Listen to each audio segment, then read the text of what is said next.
Welcome to my review of Transistor.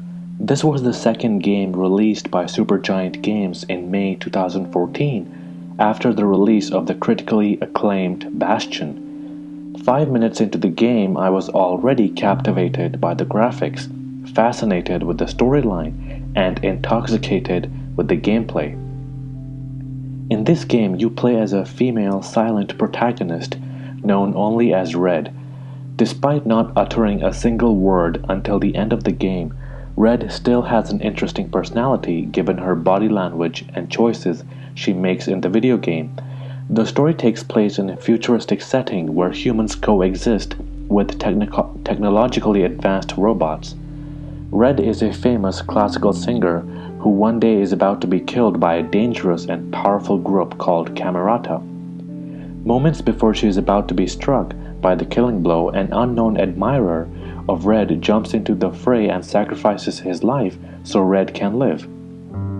Little do both of them know, the sword used to kill here is called a transistor, and it gives its user superhuman abilities while absorbing the souls of all those it stabs.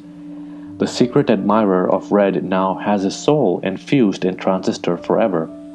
Thus, with the possession of Transistor, a sword that gives Red the ability to stop time and throw various attacks at enemies, Red begins her quest of revenge and finding out about the diabolical and sinister plans of the organization called Camerata. Most of the combat system revolves around a little bit of hack and slash, and mostly entering the strategy mode. The strategy mode is where time stops for Red and she can plan out how to attack the enemies and maximize her chances of winning each fight by trying different attack combinations. Using strategy mode to stop time and plan out your offensive and defensive choices is what you will be doing mostly in the later half of the game. Along with an immersive 5-hour-long story, the graphics are extremely gorgeous down to every minute detail. Even the atmosphere on every level is tight and solid. There are a dozen enemy types here and a few boss battles, which make sure the game does not become repetitive and boring. This is not a simple, mindless beat-em-up game like Bastion was. You actually need to strategize your offensive and defensive attacks in the strategy mode. On the bright side, entering the strategy mode gives you space for breathing room and makes the combat appear less hectic and less intense compared to Bastion. In terms of graphics and presentation, Transistor manages to shine by introducing you to its world and then gradually allows you to discover it at your own pace without necessarily forcing the story bits on players who are here just for the gameplay. Transistor's art style is yet another triumph for the game, as the hand-drawn environments bring the city of Cloudbank to life, making each location feel distinct and unique. The background landscape is very intriguing to look at. When it comes to audio, probably one of the most popular aspects of the game is the soundtrack, and for good reason.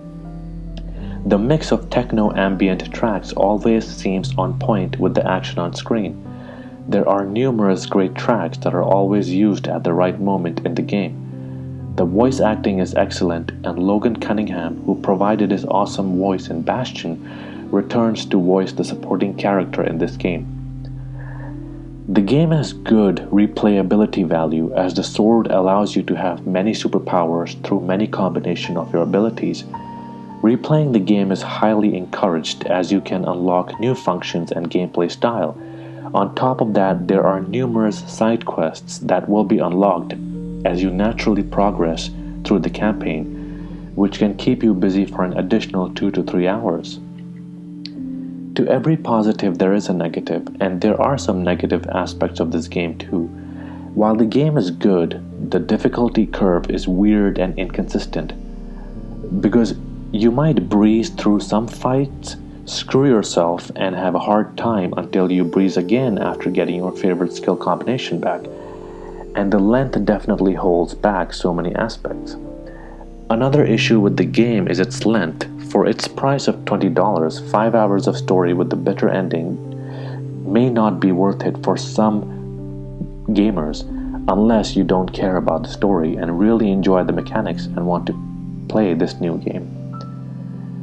Personally, I don't have a problem buying this game at full price because it was totally worth it. But I do had a little bit of problem with the difficulty curve when it comes to boss battles and a few enemies. In conclusion, some people will call it a love story, some will call it a revenge story, some will call it a doomsday story, and some like me will call it a unique blend of all, well worth your time and money. Transistor is a magnificent achievement in its genre and an incredible adventure for anyone looking to play a game that offers something new, unique, innovative, and creative. Thanks for listening to my review and watching my video. If you liked the video, please like, share, and subscribe, and stay tuned for more video game reviews. Thanks guys, and take care.